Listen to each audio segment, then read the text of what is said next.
আসসালামু আলাইকুম রহমতুল্লাহ। আশা করি আল্লাহ তাআলার অশেষ রহমতে ভালো আছেন। আইটিএন নিউজের পক্ষ থেকে সকলকে আন্তরিক ভালোবাসা। ঈদ মোবারক, ঈদ মোবারক। ঈদের এই পবিত্র দিন যারা আইটিএন এর শুভাকাঙ্ক্ষী, লাইকার, ফলোয়ার, প্রতিবার যারা আমাদের সংবাদগুলা দেখেন, আমরা অনলাইন গণমাধ্যমে বাংলাদেশের সর্বদক্ষিণ জেলা কক্সবাজার থেকে আমরা এই আইটিএন নিউজের পরিচালনা করে থাকি। আমাদের আইটিএন নিউজে সবচেয়ে বেশি সীমান্তের এবং রোহিঙ্গা জনগোষ্ঠীর কথা তুলে ধরি, পাশাপাশি স্থানীয়দের সব নিউজগুলা তুলে ধরার চেষ্টা করি। আমরা নিউজ অতিরিক্ত করি না, কিন্তু সত্য নিউজগুলা তুলে ধরার চেষ্টা করি। আমরা চাই কোনো অসত্য সংবাদ অনেকে আমাদেরকে করতে বললেও তাতে আমরা আগ্রহী নই, এবং কারো উৎসাহমূলক কোনো বা যেটি আমাদের দেশে অনেকে বলে থাকে বা শব্দে তেল দেওয়া, মানে এইরকম কোনো তেলবাস নিউজও আমরা করতে আগ্রহী নই। দেশের মানুষের সত্য কথা তুলে ধরতে, সত্য শব্দ তুলে ধরতে আমরা সবসময় এগিয়ে আসি, থাকব। আমরা কোনো সংবাদ ফেলে সেটি আগে পর্যালোচনা করে দেখি তার সত্যতা কতটুকু, ওই নিউজের সাক্ষী আছে কিনা। ওই নিউজ যখন আমরা প্রচার করব, বাংলাদেশ সরকার অথবা বাংলাদেশ সরকারের কোনো গোয়েন্দা সংস্থা যখন আমাদের কাছে জিজ্ঞেস করবে এই সংবাদের ক্ষেত্রে, যাতে আমরা দেশকে সহযোগিতা করতে পারি, যাতে সরকারি সংস্থাদের তথ্যগুলা ভালোভাবে দিতে পারি। এই জন্য আমরা সবসময় চেষ্টা করি ভালো সংবাদ তুলে আনতে, সত্য সংবাদ তুলে আনতে। আপনারা যারা আমাদের নিউজগুলা নিয়মিত দেখেন, লাইক করেন, কমেন্ট করেন, শেয়ার করেন, আপনাদের প্রতি আমাদের আন্তরিক ভালোবাসা আছে, থাকবে। আমাদের দেশে এখন নতুন একটি সরকার গঠিত হয়েছে। আমরা জানি এই সরকার এখন রাষ্ট্র চালাবে। দেশের মানুষের চাওয়া পাওয়া সুন্দর একটি রাষ্ট্র, শান্তিপূর্ণ বসবাস, মানুষের জীবনে শান্তি প্রতিটি মানুষের কামনা। আমাদের এই জীবনের কোনো গ্যারান্টি নেই, কোনো নিশ্চয়তা নেই। বাড়ি থেকে বের হয়েছি, আবার বাসায় ফিরে আসতে পারবো কিনা এমন কোনো গ্যারান্টি আমাদের কাছে নেই। এটা একমাত্র আল্লাহ তাআলাই জানে আমাদের জীবনের শেষ কোথায়। আজকের পবিত্র দিনে, ঈদুল ফিতরের দিনে, আজকে সন্ধ্যায় আপনাদের সামনে আইটিএন নিউজের অনলাইন পেজ থেকে আপনাদের সাথে কথা বলছি। আগামী বছর ঈদে বেঁচে থাকবো কিনা তার কোনো গ্যারান্টি আমাদের কাছে লিখিত নেই। এটি একমাত্র সৃষ্টিকর্তা আল্লাহ তাআলাই জানেন। এই কণ্ঠ যতদিন জীবিত আছে, সত্যের সন্ধানে, সত্যের আলোকে সঠিক কথাগুলা বলতে আমরা চেষ্টা করি।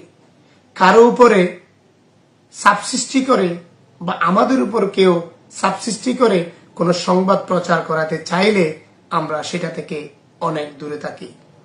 আমরা একমাত্র আল্লাহ তাআলাকে ভয় করি। যতদিন আছি আল্লাহর ভয় আমাদের অন্তরে থাকবে।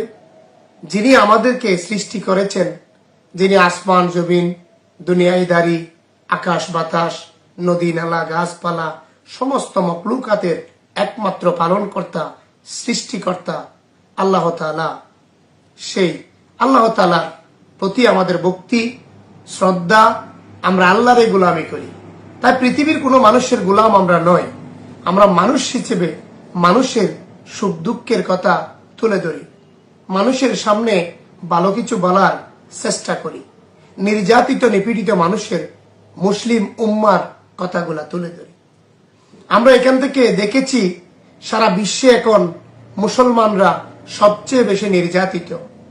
এখন ফিলিস্তিনের মুসলমানরা দীর্ঘদিন ধরে হায়নার আক্রমণে নির্যাতিত, যেখানে ৬৫,০০০-এর বেশি নিরীহ মুসলিমকে, মুসলিম উম্মাকে গণহত্যা করেছে ইসরায়েলি নামের এই হায়নার রাষ্ট্র।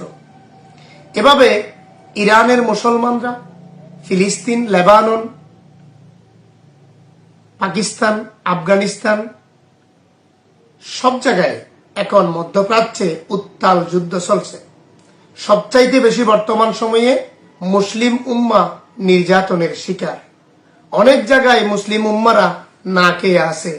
আমরা আজকে প্রতিটি মসজিদে বা ঈদগার ময়দানে প্যান্ডেলের ভিতরে সুন্দর করে ঈদ উদযাপন করেছি, কিন্তু বর্তমান সময়ে ফিলিস্তিনের মুসলমান, লেবাননের মুসলমান এরা সুন্দর ঈদ উদযাপন করতে পারেনি। তারা রাস্তার মধ্যে ঈদের নামাজ পড়েছে, মসজিদে যাওয়ারও তাদের কোনো অধিকার রাখেনি। এভাবেই তাদেরকে জোরপূর্বক তাদের অধিকার কেড়ে নেওয়া হয়েছে। আজকে ফিলিস্তিনের মানুষ চোখের পানি ছাড়া কিছুই দিতে পারছে না। আমরা এখান থেকে ফিলিস্তিনি গিয়ে তাদের পক্ষে দাঁড়াতে পারতেছি না, তবে আল্লাহর কাছে আমরা নির্যাতিত মুসলিম উম্মার জন্য দোয়া করি। এখান থেকে আমাদের দোয়া সারা বিশ্বে আল্লাহ তাআলা দেখছে, যিনি সৃষ্টিকর্তা। সৃষ্টিকর্তার কাছে আমরা দোয়া করি, মুসলিম উম্মা আল্লাহ তাআলা সকলকে হেফাজত করুক। অন্যদিকে আমাদের স্বাধীন সার্বভৌম রাষ্ট্র যে বাংলাদেশে আমরা জন্মগ্রহণ করেছি, আমাদের দেশকে আল্লাহ সুস্থ রাখুক, ভালো রাখুক। আমাদের এ রাষ্ট্র ভালোভাবেই থাকুক, এই রাষ্ট্রের মানুষ ভালো থাকুক, সেটাই আমরা চাই। আমরা একটি ছোট্ট স্বাধীন সার্বভৌম রাষ্ট্রে বসবাস করি। আমাদের রাষ্ট্রের প্রতিটি মানুষ যত বেশি শান্তিতে বসবাস করবে, তাতে আমরা সবচেয়ে বেশি খুশি। রাষ্ট্রের মানুষের শান্তি আমরা সবসময় কামনা করি। ছোট্ট একটি রাষ্ট্র, এতগুলা মানুষের বসবাস, প্রতিজন যাতে শান্তিতে বসবাস করে। অন্যদিকে আমরা আমাদের এই অনলাইন নিউজ সংবাদে সবচেয়ে বেশি নির্যাতিত, নিপীড়িত রোহিঙ্গা জনগোষ্ঠীর কথা তুলে ধরি। যে রোহিঙ্গা জনগোষ্ঠীগুলো আমাদের উকিয়া টেকনাফের মাথার উপরে আজকে 9টি বছর, তাদেরকে ফিরিয়ে নেওয়ার কোনো কথা নেই। তবে এই দেশে বসবাস করে আমরা আমাদের দেশের মঙ্গল কামনা করি, নির্যাতিত মানুষের পক্ষে কথা বলি, এবং আমাদের এই রাষ্ট্রে যতদিন আমরা বেঁচে থাকব, রাষ্ট্রের মঙ্গল এবং ভালো কামনা করে সঠিক সংবাদ তুলে আনতে, ভালো কথা তুলে আনতে, ভালো সংবাদগুলা মানুষের সামনে তুলে আনতে আমরা চেষ্টা করি।